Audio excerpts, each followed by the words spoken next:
Good morning everyone. Welcome to PW only IAS. दोस्तों, बात करें अगर हम द हिंदू के फ्रंट पेज की, तो यहाँ पर आपको एक मुद्दा देखने को मिलेगा with regards to money bills. अब मनी बिल्स आप सबने पॉलिटी के अंदर पढ़े हुए हैं। मनी बिल एक ऐसा फाइनेंशियल लेजिस्लेशन होता है जिसके अंदर आपका revenue, taxation, government expenditure, borrowing, इन सभी के एक्सक्लूसिव प्रोविजंस यहाँ पे हमें देखने को मिल जाते हैं। आर्टिकल 110(1) आप सभी जानते होंगे। इसके ए टू जी जो क्लॉजेस है ना, यहाँ पर बात होती है जो कि कहीं ना कहीं कंसर्न होते हैं with the appropriation of money from the consolidated fund of India. ये सब चीजें हमने पढ़ी हुई हैं। इनवन इस साल यहाँ पे मनी बिल के ऊपर यूपीएससी ने सवाल भी पूछा था हमारे प्रीलिम्स एग्जाम के अंदर। अब एक्चुअली आप जानते हो, जब हम बात करते हैं ना मनी बिल्स की, तो मनी बिल्स की पावर किसके पास होती है? आप जानते हो sir, money belongs to the public. तो आपकी जो लोकसभा है उसी के पास मनी बिल की पावर होती है। बाकी राज्यसभा की पावर्स तो बहुत ही कम है, मतलब मनी बिल के रिगार्डिंग। बिल्कुल सही बात है। अब ऐसे केस में पता क्या होता है कि कई बार ऐसा सरकार के ऊपर एलिगेशन लगाया जाता है कि किसी मुद्दे को अगर उनको पास कराना हो ना, किसी बिल को पास करवाना हो, तो लोकसभा से ही करवा लिया जाता है। एंड क्योंकि राज्यसभा के अंदर प्रॉपर मेजोरिटी नहीं है, तो इस वजह से अगर उस बिल को आपने मनी बिल बोल दिया तो वो राज्यसभा में जाएगा ही नहीं। और लोकसभा में नंबर्स हैं तो लोकसभा में पास हो जाएगा। पर ये चीज तो गलत है ना। यहाँ पर यही मुद्दा गया सुप्रीम कोर्ट के अंदर। अब सुप्रीम कोर्ट ने बोला, जो हमारे चीफ जस्टिस ऑफ इंडिया जी हैं, उन्होंने बोला यहाँ पे कि कॉन्स्टिट्यूशन बेंचेस बनाए जाएंगे। उस समय इन मुद्दों के अंदर देखा जाएगा कि क्या ये चीज एक्चुअल में करी गई है। अगर करी गई है तो ये यहाँ पे बहुत ही गलत एक प्रेसिडेंट सेट करता है। आप जानते हो जो स्पीकर होते हैं ना लोकसभा के, वो यहाँ पे डिसाइड करते हैं कि कौन सा बिल मनी बिल होगा। तो जैसे फॉर एग्जाम्पल आधार एक्ट, ये तो अपने आप में काफी कंट्रोवर्शियल रहा। रीजन बीइंग यही है कि इसको भी एज अ मनी बिल की तरह पास करवाया गया और राज्यसभा के अंदर ये पेश ही नहीं किया गया। मतलब राज्यसभा से पास करने की जरूरत नहीं पड़ी क्योंकि ये मनी बिल की तरह डिक्लेयर किया गया था। तो ये सब मुद्दे अब सुप्रीम कोर्ट देखेगा, फिर उसके ऊपर फैसले आएंगे कि क्या इसका इस बिल का मनी बिल की तरह लेकर आना सही था या गलत था। तो आधार एक्ट तो एक है, उसके अलावा 2017 का फाइनेंस एक्ट हो गया, prevention of money laundering act हो गया, उसके अमेंडमेंट्स जो थे, ये सारे कंटेंशियस रूट्स हैं जो कि अभी पता लगेंगे जब सुप्रीम कोर्ट की बेंचेस इसके रिगार्डिंग यहाँ पे इन सब मुद्दों को देखेगी। ऑपोजिशन की बात करें तो ऑपोजिशन ने इस कोर्ट के फैसले का काफी वेलकम किया है कि ये एक अच्छी बात है कि ये सारी चीजें चैलेंज हुई हैं। एंड इनके रिगार्डिंग इनकी कॉन्स्टिट्यूशनलिटी को यहाँ पे सुप्रीम कोर्ट देखने वाला है। दोस्तों, डेट है आज की 16 जुलाई 2024 एंड आप सभी का स्वागत है आज के प्रीलिम बूस्टर न्यूज डिस्कशन के अंदर। पहला दोस्तों, हम टॉपिक डिस्कस करेंगे ईएमआरएस के बारे में। देखो, थोड़ा सा ना मैं आपको समझाने की कोशिश करता हूँ, पहले आएंगे इस मुद्दे के ऊपर। पहले आप ना एकलव्य मॉडल रेजिडेंशियल स्कूल्स के बारे में समझ लीजिए कि आखिर ये होते क्या है। देखो, हमारे जो शेड्यूल्ड ट्राइब के बच्चे होते हैं ना, उनको क्वालिटी एजुकेशन मिल पाए, इसलिए 1997 एंड 1998 इस समय के ऊपर एकलव्य मॉडल रेजिडेंशियल स्कूल्स की स्थापना मतलब होती है। इस समय ये स्कीम एक तरह से स्टार्ट होती है ताकि जो भी एसटी स्टूडेंट्स हैं रिमोट एरियाज के अंदर, वहां पर वो रह भी पाए, क्योंकि वर्ड क्या है, रेजिडेंशियल। तो वहां पर बच्चे रहेंगे, सीखेंगे, पढ़ेंगे, ताकि आगे जाके वो अपनी लाइफ में बढ़िया कर पाए। तो आपके जो क्लास 6 से क्लास 12 के बच्चे हैं ना, उनके लिए यहाँ पर ईएमआरएस स्कूल यहाँ पे एस्टेब्लिश किए जाते हैं, जहाँ पर अकेडमिक एजुकेशन के साथ साथ बच्चों की ऑल राउंड डेवलपमेंट का भी ध्यान रखा जाता है। यहाँ पर एक स्कूल जो होता है वो 480 बच्चों को कैटर करता है। मैंने देखो एक चीज आपको बोली कि ये फोकस किसके ऊपर है, शेड्यूल ट्राइब के ऊपर। पर क्या ऐसा है कि सिर्फ और सिर्फ शेड्यूल ट्राइब के बच्चे ही यहाँ पे हो सकते हैं? नहीं, इनके अलावा भी जो नॉन एसटी बच्चे हैं वो भी इसका पार्ट बन सकते हैं ईएमआरएस का। पर 90% तो कम से कम आपके शेड्यूल ट्राइब बच्चे ही होने चाहिए। यानी कि मेजर जो फोकस है ना, वो शेड्यूल ट्राइब के बच्चों के ऊपर ही है। अब यहाँ पे जो फंडिंग वगैरह होती है वो दी जाती है स्टेट गवर्नमेंट्स को under the grants, under article 275(1) of constitution. अब इसी की तरह, जैसे ये तो थे रेजिडेंशियल स्कूल, इसी तरह से डे बोर्डिंग स्कूल भी होते हैं कि ऐसा ना हो ना हो सिर्फ कि रेजिडेंशियल सिर्फ रहने के लिए नहीं। कुछ बच्चे जो होते हैं जो डे बोर्डिंग, जो दिन में ही बस पढ़ाई करना चाहते हैं, तो कुछ कुछ जगह के ऊपर ना Eklavya model day boarding schools को भी एक्सपेरिमेंटल बेसिस पे खोला जाता है, ताकि बिना रेजिडेंशियल फैसिलिटी के भी बच्चे इस चीज को एक्सेस कर पाए। ये उन्हीं एरियाज में डे बोर्डिंग स्कूल खोले जाते हैं जहां पर ना आपकी जो शेड्यूल ट्राइब पॉपुलेशन की डेंसिटी बहुत ज्यादा होती है, 90% से ज्यादा जब हमें हमें देखने को मिल जाती है। ऑल राउंड डेवलपमेंट के लिए यहाँ पे centre of excellence for sports भी होता है, ठीक है, और अच्छी अच्छी यहाँ पे फैसिलिटीज भी होती है ताकि बच्चों का ओवरऑल आपका डेवलपमेंट हो पाए, ठीक है। अब एक जो चीज अभी जो हम जिस वजह से इसको पढ़ रहे हैं, पहली बात तो ये जान लो कि ये मोटा मिनिस्ट्री के अंतर्गत आती है, जो हमारी मिनिस्ट्री ऑफ ट्राइबल अफेयर्स है ना, वो यहाँ पे इस पर्टिकुलर स्कीम को डील करती है, ये हमारे स्कूल्स को। चलो ठीक है सर, ये बात तो समझ आ गई। अब हम इसको डिस्कस क्यों कर रहे हैं? डिस्कस इसलिए कर रहे हैं कि भैया इन स्कूलों में टीचर्स भी तो पढ़ाएंगे। बिल्कुल सही बात है। अब ये टीचर्स होंगे कौन? पहले तो इसकी जिम्मेदारी ना स्टेट अथॉरिटीज की होती थी, वही इस स्कीम को इम्प्लीमेंट करते थे मिनिस्ट्री ऑफ ट्राइबल अफेयर्स के साथ, ठीक है ना। मिलकर इस पर्टिकुलर स्कीम को देखा जाता था, जो भी टीचर्स होते थे वो स्टेट अथॉरिटीज ही डील कर लेती थी, ठीक है। पर 2023 में आया बदलाव। ये जो जिम्मेदारी थी ये दे दी गई किसको? National education society for tribal students, जो नेस्ट है, जो कि आपकी मोटा मिनिस्ट्री के अंतर्गत एक एजेंसी देखने को मिल जाती है। अब इस चक्कर में दिक्कत पता क्या आ रही है? ये तो आपने जो रिक्रूटमेंट करी, ये तो सर नेशनल लेवल के ऊपर कर ली। हाँ बिल्कुल, नेशनल लेवल के ऊपर आपने रिक्रूटमेंट कर ली। अब लेट्स से कोई यूपी का बंदा है, वो आपने टीचर बना दिया, और टीचर पता कहाँ बना दिया? कर्नाटका के अंदर। क्या अब ये ऐसा हो सकता है? हाँ बिल्कुल, जब नेशनल लेवल के ऊपर रिक्रूटमेंट हो रही है तो ये चीज़ हो सकती है। अब इससे दिक्कत पता क्या आ रही है? यूपी वाले पर्सन को जो कर्नाटका की लोकल लैंग्वेज है वो तो आती नहीं, तो भाई वो उसके साथ कम्युनिकेट कैसे करेगा? ये इशू आ रहा है। तो आज के समय ना बहुत लार्ज नंबर ऑफ स्टाफ जो कि हिंदी स्पीकिंग स्टेट से रिक्रूट किया गया है, वो प्रोटेस्ट कर रहा है कि भाई हमें साउथ की स्टेट्स के अंदर पोस्टिंग मत दो। क्यों? क्योंकि वहाँ का लैंग्वेज, वहाँ का खाना, वहाँ का कल्चर हमारे लिए अनफेमिलियर है। तो ये जो प्रोटेस्ट चल रहे हैं ना, उसकी वजह से यहाँ पे ये डिस्कशन में था। आई होप आप लोग समझ गए होंगे कि एकलव्य मॉडल रेजिडेंशियल स्कूल आखिर होते क्या हैं, एंड साथ साथ जो डे बोर्डिंग स्कूल्स की भी फैसिलिटी यहाँ पे हमें देखने को मिल जाती है। नेक्स्ट दोस्तों, हमारा टॉपिक है ई ऑफिस प्लेटफॉर्म के रिगार्डिंग। अब यार देखो, आप लोग भी कई बार सरकारी दफ्तरों में जाते हो, आप देखते हो वहां पे फाइल्स ही फाइल्स, फाइल्स ही फाइल्स, इतनी सब चीजें पड़ी होती हैं। अब ये तो हमारे हो गए ट्रेडिशनल ऑफिस, पर आज का ज़माना सर टेक्नोलॉजी का है, बिल्कुल सही बात है। तो हमें ना अपने ऑफिस के अंदर सारा टेक्नोलॉजी लानी पड़ेगी। उसके लिए ना हमारे पास ई ऑफिस प्लेटफॉर्म है, और यहाँ पर भी ना इसके अंदर अलग अलग कंपोनेंट्स हैं। जैसे फॉर एग्जांपल, यार इतनी सारी फाइल्स होती हैं, तो फाइल को मैनेजमेंट करने के लिए भी एक प्रॉपर सिस्टम होना चाहिए। तो एक्चुअली में ना ई ऑफिस के अंदर एक एफएमएस बनाया गया है, that is file management system. जो सारी ट्रेडिशनल फाइल हैंडलिंग थी अब वैसे नहीं होगी, बिल्कुल भी नहीं। अब जो फाइल्स की हैंडलिंग होगी प्रॉपरली एफिशिएंट तरीके के अंदर, इलेक्ट्रॉनिक बेसिस के ऊपर होगी। तो सारा कुछ जो भी डेटा होगा वो इस तरह से स्टोर किया जाएगा।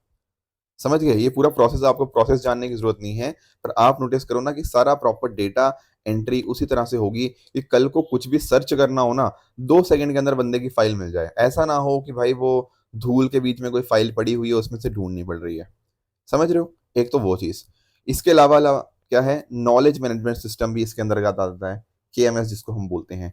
यहाँ पर क्या है, एक आपका सेंट्रलाइज्ड रिपॉजिटरी बनती है, एक डेटा कलेक्शन यूनिट बन गया एक सेंट्रलाइज्ड मैनर के अंदर, जहां पर कुछ भी आपके इलेक्ट्रॉनिक डॉक्यूमेंट होंगे, उनको आराम से देखना, उनके अलग अलग वर्जन समझना, उनकी हिस्ट्री को पहचानना, ये सब चीज़ें बहुत आराम से हो सकती हैं। तो उनको प्रॉपर टैग किया जाता है, ताकि किसी भी फाइल को निकालना हो ना कहीं से, वो बहुत आसानी से सर्च किया जा पाए। इसके अलावा वर्क फ्रॉम एनीवेयर जैसे होता भी है आजकल, वर्क फ्रॉम होम मिलता है, तो सेम चीज़ यहाँ पर भी है।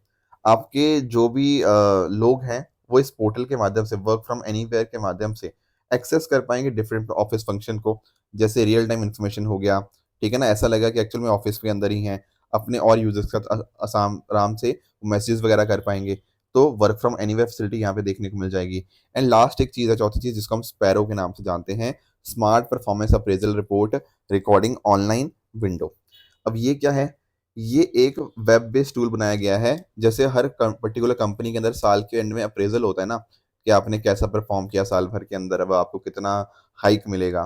तो जो एम्प्लॉयज़ होंगे वो अपनी रिपोर्ट्स को इस स्पैरो पोर्टल के माध्यम से यहाँ पे अपलोड कर पाएंगे। जो उनके सुपीरियर्स, उनके बॉस, उनके मैनेजर होते हैं, वो उनको देखेंगे, एंड अकॉर्डिंगली सारी चीज़ें ये भी ऑनलाइन तरीके से होंगी।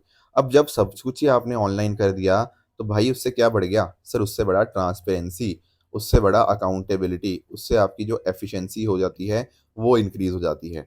तो यही फंक्शन है आपके ई ऑफिस प्लेटफॉर्म का। समझे इस बात को? तो सरकार का जो 100 डे स्टार्टिंग के चल रहे हैं, तो 100 डे एजेंडा था, तो इसी को यहाँ पे लॉन्च किया गया है अलग अलग ऑफिस के अंदर, राइट। अब ध्यान में रखने वाली बात यह है कि इसकी नोडल मिनिस्ट्री है आपकी ministry of personnel public grievance and pension, वो इस पर्टिकुलर इनिशिएटिव को लीड कर रही है। एंड आपका जो एनआईसी है ना, नेशनल इन्फॉर्मेटिक्स सेंटर्स, वो इम्प्लीमेंटेशन पार्टनर की तरह काम कर रहा है for the e office initiative. तो ये चारों इनिशिएटिव जो मैंने आपको बताया, file management system, knowledge management system, work from anywhere portal and साथ साथ आपका जो स्पैरो विंडो हो गया, ये चारों चीज़ों आपको पता होनी चाहिए with regards to e office platform. दोस्तों अगला हमारा टॉपिक है स्केयरवेयर के बारे में।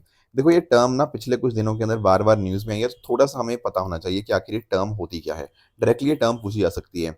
कई बार ना लेट से आपने अपना मोबाइल ओपन किया एंड मोबाइल के ऊपर ना एक आपका पॉपअप आ गया। क्या आ गया? पॉपअप। उसके ऊपर क्या लिखा था? उसके ऊपर लिखा था your phone is under threat. अगर आपने अपने फ़ोन को बचाना है तो आप यहाँ पे क्लिक करो फटाफट एंड आप एंटीवायरस इंस्टॉल कर लो। कई बार मेरे मेरे फ़ोन पे पर्सनली भी आया हुआ है और भी कई लोगों के आया होगा, पर ऐसे ना सामने अचानक से पॉपअप आता है, आप डर जाते हो ऐसा देख के, है ना? जब आपको बोलेगा कि आपका फ़ोन खतरे में है, अगर आप अपने फ़ोन को बचाना चाहते हो तो फटाफट ये चीज़ करो। ये क्या है? आपको स्केयर कर दिया, आपको डरा दिया कि यार मेरा तो फ़ोन गड़बड़ हो गया, है कि नहीं? ये इसी को तो बोलते हैं स्केयर। तो दरअसल में ना ये जो आपके फ़ोन के ऊपर पॉपअप आया, ये एक नकली पॉपअप था। नकली मतलब वो पॉपअप आपको दे ज़रूर रहे हैं, आप उसके ऊपर क्लिक करोगे ना, तो कहीं न कहीं पहले तो आपके डर का उन्होंने इस्तेमाल कर लिया एंड आप जैसे ही उसके ऊपर क्लिक करोगे, तो आपके फ़ोन के अंदर सॉफ्टवेयर डाउनलोड हो जाएगा या कुछ आपकी फ़ोन रिलेटेड जो सेंसिटिव इन्फॉर्मेशन होती है, वो सामने वाले यूज़र के पास चली जाएगी। तो यानी कि ना कुछ नहीं है, ये मालवेयर ही है, एक मैलिशियस सॉफ्टवेयर ही है, जो आपके डर का इस्तेमाल कर रहा है, आपके फ़ोन की सेंसिटिव डेटा को आपसे चुराने के लिए। ठीक है? क्योंकि देखो यार जब भी ऐसा कोई डर वाला आपके सामने मैसेज आता है, आप जो भी वो कहेगा वो कर लोगे कि हाँ यार ये डाउनलोड कर लो तब आपका फ़ोन सेफ हो जाएगा। आप भी फटाफट करने लग जाओगे वो चीज़। तो आपके ना डर का इस्तेमाल कर लिया उसने, आपके डर को मिसयूज़ किया उसने, आपके डेटा को यूज़ करने के लिए, ताकि आप कुछ ऐसे हास्टी स्टेप्स लेकर आओ जिससे आपकी सेंसिटिव इन्फॉर्मेशन आपसे या तो निकलवा ले या फिर आपको कुछ ऐसा सॉफ्टवेयर डाउनलोड करवा ले जिसके आगे जाके आपका फ़ोन आपका हैम्पर हो सकता है, आपका फ़ोन को वो ठीक है, मिसयूज़ कर सकते हैं। तो इसी को बोलते हैं स्केयरवेयर। पैनिक मैसेजेस या फिर अर्जेंसी का यहाँ पे मिसयूज़ किया जाता है, इसी को बोलते हैं स्केयरवेयर के नाम से। ठीक है, आजकल बहुत ज़्यादा चल रहा है, पहले जैसे हम लोग ना कई बार मैंने आप लोगों के साथ फ़िशिंग हो गया और बहुत सारी चीज़ें ऐसे डिस्कस करी हैं, रैनसमवेयर हो गया। तो ये स्केयरवेयर का भी आप ध्यान में रखिएगा क्योंकि आजकल ये चीज़ स्केयरवेयर वाली चीज़ बहुत ज़्यादा आज के समय देखने को मिल रही है। अगला दोस्तों हमारा बिल्कुल एक छोटा-सा और टॉपिक है दैट इज़ ऑपरेशन धनुष। अब जैसे आप लोगों ने इस बार का प्रीलिम्स भी देखा होगा, इस बार भी यूपीएससी ने ऑपरेशंस के बारे में पूछा, पर बहुत डिटेल में नहीं पूछता है जब भी प्रीलिम्स में क्वेश्चन आता है, बहुत ही बेसिक लेवल का क्वेश्चन आता है। अब दरअसल में ऑपरेशन धनुष है क्या? देखो पिछले दिनों के अंदर आप लोगों ने नोटिस किया है, कि यार जम्मू रीजन जो है ना, वहाँ पर बड़े सारे अटैक्स से हो रहे हैं। ठीक है? बहुत सारे मिलिटेंट अटैक्स हमें देखने को मिले हैं। अब इन्हीं मिलिटेंट अटैक्स को हम टैकल करने के लिए हमारी जो आर्मी है उसने यहाँ पर एक ऑपरेशन स्टार्ट किया जिसका नाम है ऑपरेशन धनुष। ये एक एंटी मिलिटेंसी हमें एक ड्राइव देखने को मिल जाएगी जिसके माध्यम से जो भी कोई ऐसे लोग हैं जो गलत मंशे के साथ भारत में एंटर कर रहे हैं फ्रॉम द एलओसी कि भारत के अंदर जाके अटैक करेंगे, उन सभी चीज़ों को हम रोकने की कोशिश कर रहे हैं इस ऑपरेशन धनुष के अंतर्गत। समझ रहे हो? लाइन ऑफ कंट्रोल आप समझते ही होंगे कि किस तरह से जो हमारा शिमला एग्रीमेंट हुआ था 1972 के अंदर, उसके अंदर इसको डेजिग्नेट किया था। बेसिकली जो यूएन की डेजिग्नेटेड जो सीज़ फायर लाइन है ना, आपका जो 1947-48 का वार हुआ था, उस समय ही यूएन डेजिग्नेटेड जो सीज़ फायर लाइन थी, उसी को ही आज के समय हम एलओसी के नाम से जानते हैं।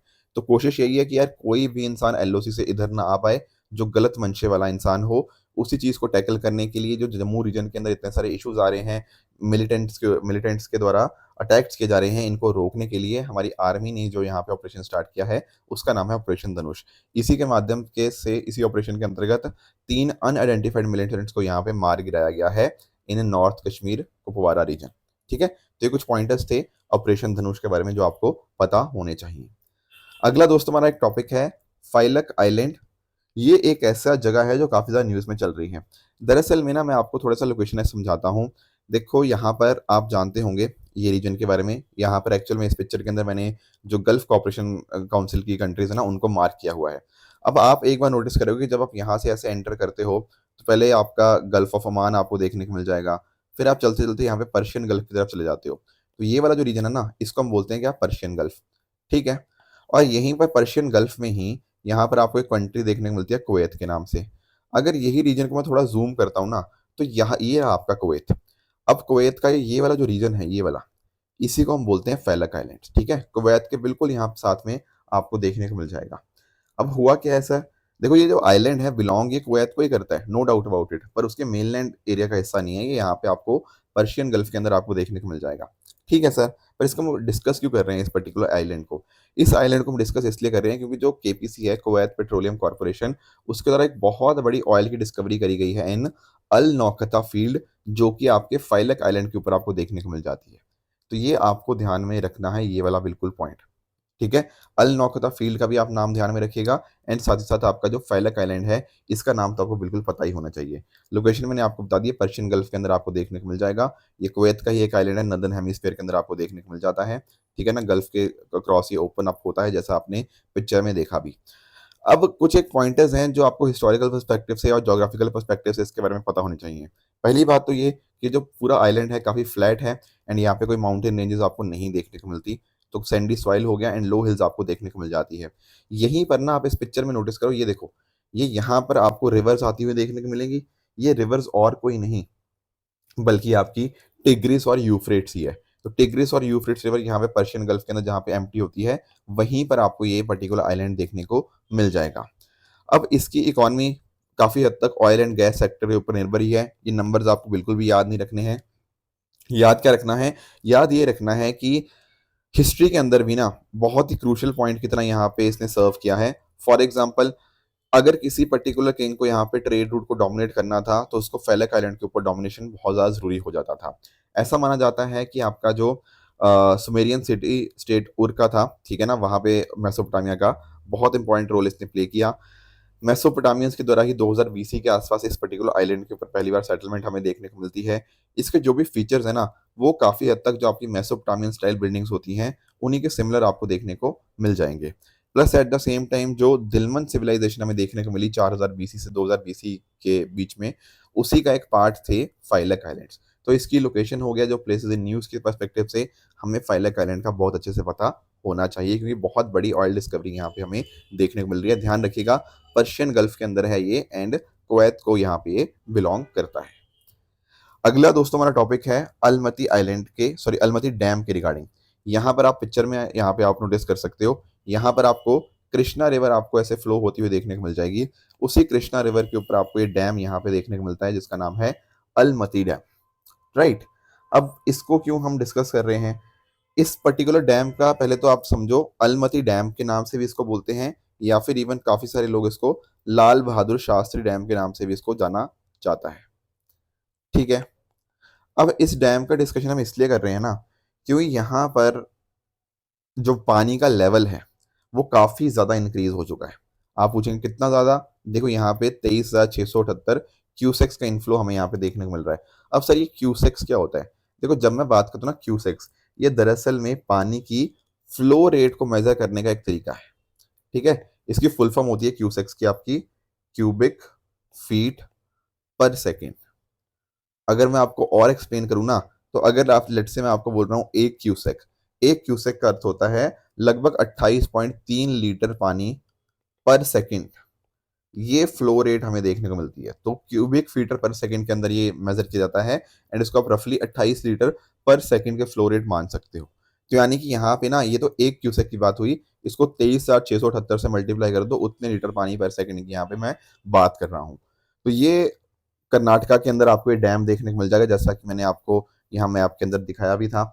तो कर्नाटका के कुछ डिस्ट्रिक्ट हैं, बीजापुर हो गया, बागलकोट डिस्ट्रिक्ट हो गया, वहां पर आपको ये डैम अलमती आइलैंड, अलमती डैम आपको देखने को मिल जाएगा।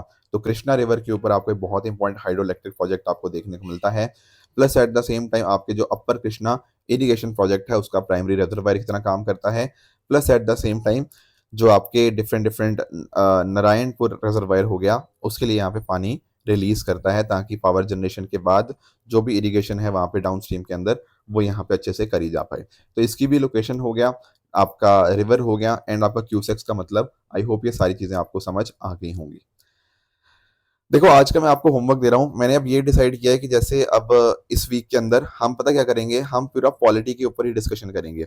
तो एक एक करके ना एक एक हफ्ता पूरा डेडिकेट करते हैं। जैसे एक हफ्ता हमने आज पॉलिटी को दे देंगे इस हफ्ते, फिर आगे इकोनॉमी, ज्योग्राफी, ऐसे हर पर्टिकुलर चीज को ना एक एक वीक करके देते रहेंगे, ताकि आपको एक एक सब्जेक्ट आप काफी हद तक कंप्लीट करते रहो with these kind of PYQs। तो आज का आपका होमवर्क पॉलिटी का पहला क्वेश्चन ये रहेगा एंड दूसरा होमवर्क आपको ये रहेगा। तो इन दोनों क्वेश्चंस का आंसर आप मुझे कमेंट में बता सकते हो। आप भी अपने एंड पे थोड़ी बहुत पॉलिटी की रिवीजन करते रहो। जैसे इवन मनी बिल मैंने आज डिस्कस किया ना, तो मनी बिल भी आप थोड़ा सा अपना रिवाइज कर सकते हो अपने एंड पे ऊपर। ठीक है। इसी तरह से देखो, कल मैंने जो आपको होमवर्क दिया था, एक तो था अर्थ के एटमॉस्फेयर के बारे में, इनमें से कौन सी स्टेटमेंट करेक्ट है। देखो, अर्थ का जो सरफेस है वो ज्यादातर एनर्जी कहाँ से किस किस फॉर्म में आती है, आप जानते हो सर, वो शॉर्ट वेवलेंथ की फॉर्म में आती है। ठीक है। इसी वजह से इसको क्या बोलते हैं, इनकमिंग शॉर्ट वेवलेंथ, जिसको हम आपके इंसोलेशन के टर्म्स में भी जानते हैं, इनकमिंग सोलर रेडिएशन यानी कि इंसोलेशन। अब एक्चुअल में अगर आप नोटिस करो, यहाँ पर हमारे पास कुछ स्टेटमेंट दे रखी हैं। जैसे फॉर एग्जांपल थर्ड स्टेटमेंट की बात करें, यहाँ पर कह रहा है जो इंफ्रारेड रेड्स है वो लार्जली आपकी अब्जॉर्ब कर ली जाती हैं वाटर वेपर के द्वारा। क्या ये बात ठीक है? हाँ जी बिल्कुल, ये बात बिल्कुल करेक्ट है। आपके जो ट्रोपोस्फेयर हो गया, वहां पर आपका वाटर वेपर, ओजोन हो गया, और जो ज्यादातर गैसेज है ना, वही आपके ज्यादातर इंफ्रारेड रेडिएशन को आपकी अब्जॉर्ब कर लेती हैं। तो ये स्टेटमेंट अपने आप में बिल्कुल करेक्ट है। पर बाकी स्टेटमेंट्स की अगर हम बात करें, जैसे फॉर एग्जांपल ऑप्शन ए, यहाँ पर कह रहा है कि इक्वेटर के ऊपर जो इंसुलेशन मिलता है वो आपका लगभग 10 गुना होता है पोल्स के कंपेरिजन में। देखो, ज्यादा तो होता है, इसकी कोई डाउट की बात नहीं है, पर ये इतना ज्यादा नहीं होता कि 10 गुना हो जाए, ये लगभग 2.5 गुना के आसपास होता है। तो इसलिए पहला गलत है। दूसरे की बात करें, इंफ्रारेड रेस कह रहा है कि आपके इंसुलेशन का लगभग 2/3 यहाँ पे होता है। देखो, यहाँ पर इसका जो भी नंबर था, फिर से इसने नंबर के साथ यूपीएससी ने गड़बड़ करी है, ये 1/3 होता है। तो एक्चुअल में आप ना यूपीएससी के और भी पी वाई क्यूज में आपसे करवाता रहूंगा, तो आप एक बार नोटिस करोगे कि जब भी कोई डेटा वो दे रहा है ना आपके सामने, तो थोड़ा सा आपके ना कान उस टाइम खड़ने चाहिए कि भाई ये डेटा कहीं गलत तो नहीं है। एक बार आपके दिमाग में वो डेटा जरूर आना चाहिए। समझ रहे हो? तो ये पॉइंट आपके दिमाग में आएगा, तो कहीं ना कहीं थोड़ा सा आप आइडेंटिफाई कर पाओगे कि यार गड़बड़ यहाँ पे शायद यूपीएससी ने दी हो सकती है। बात करें अगर ऑप्शन डी पे, यहाँ पे कह रहा है जो इंफ्रारेड रेज है वो विजिबल स्पेक्ट्रम का पार्ट है। अरे नहीं भाई, इंफ्रारेड रेज कैसे आपका विजिबल स्पेक्ट्रम का पार्ट हो सकता है? ठीक है। क्या आप एक इंसान आंखों से इंफ्रारेड रेज को देख सकता है? नहीं। तो अपने आप स्टेटमेंट गलत हो जाएगा। तो option C will be the correct answer. एक और मैंने होमवर्क दिया था इनटेंजिबल इन्वेस्टमेंट के बारे में, कि इनमें से इसको इनटेंजिबल इन्वेस्टमेंट की तरह कंसिडर किया जाता है। देखो, आपकी एक होती है टेंजिबल, एक होती है आपकी इनटेंजिबल। टेंजिबल का मतलब क्या होता है? ऐसे आपके एसेट्स या फिजिकल एसेट्स कह लो जिनके आप टच कर सकते हो, इनको फील कर सकते हो। जैसे फॉर एग्जांपल आपका इन्वेंटरी हो गया, आप इन्वेंटरी देख सकते हो ना यार, कहीं पे पड़ी हुई है, उसको टच कर सकते हो, उसको देख सकते हो, बिल्कुल। उसी तरह से आपका जो रियल एस्टेट हो गया, आपने जो भी आपके मशीनरी वगैरह हो गया, ये सब चीजें क्या है, टेंजिबल है, इनको आप टच कर सकते हो आराम से, कोई दिक्कत वाली बात है ही नहीं। ऑन द अदर हैंड एक होती है आपकी इनटेंजिबल। इनटेंजिबल को आप टच नहीं कर पाओगे, है कि नहीं? ये नॉन फिजिकल एसेट्स होते हैं। जैसे फॉर एग्जांपल किसी कंपनी के पेटेंट हो गया, किसी कंपनी कॉपीराइट्स चल रहे हैं, उनका ब्रांड वैल्यू एक होती है। जैसे फिजिक्स वाला की एक ब्रांड वैल्यू है, उसी तरह से अगर मैं बात करूं आपके इंटेलेक्चुअल प्रॉपर्टी, मैंने डिस्कस कर लिया, ब्रांड रिकॉग्निशन हो गया, आपकी क्लाइंट की जो मेलिंग लिस्ट होती है, ये सारी चीजें क्या हैं? ये सारी चीजें आपकी इनटेंजिबल आपके इन्वेस्टमेंट देखने को मिल जाती हैं। तो इस वजह से आपका option number C, only 3 will be the correct answer. I hope this make sense to everyone. इस तरह से आपका आज का होमवर्क रहेगा ट्रू फॉल्स के अंदर। ये 3 ट्रू फॉल्स मैं आपसे पूछ रहा हूँ, इनका आंसर आप मुझे कमेंट्स में बताइएगा। कल मैंने जो होमवर्क दिया था एसजी इंडिया इंडेक्स के बारे में, तो बिल्कुल ठीक बात है, नीति आयोग इसको रिलीज करता है। चापे प्रोजेक्ट की बात करें तो दरअसल में आपका नासा का प्रोजेक्ट हमें देखने को मिल जाएगा, तो second is incorrect. And access pitch black की बात करें तो बिल्कुल आपका जो ऑस्ट्रेलियन एयरफोर्स है ना, रॉयल ऑस्ट्रेलियन एयरफोर्स, वही यहाँ पे इसको होल्ड करती है। तो ये भी आपका स्टेटमेंट बिल्कुल सही बन जाएगा। तो दोस्तों, ये थी आज की डिस्कशन। इस तरह से आप भी अपने एंड पे हार्डवर्क करते रहिए। Thank you very much for the discussion.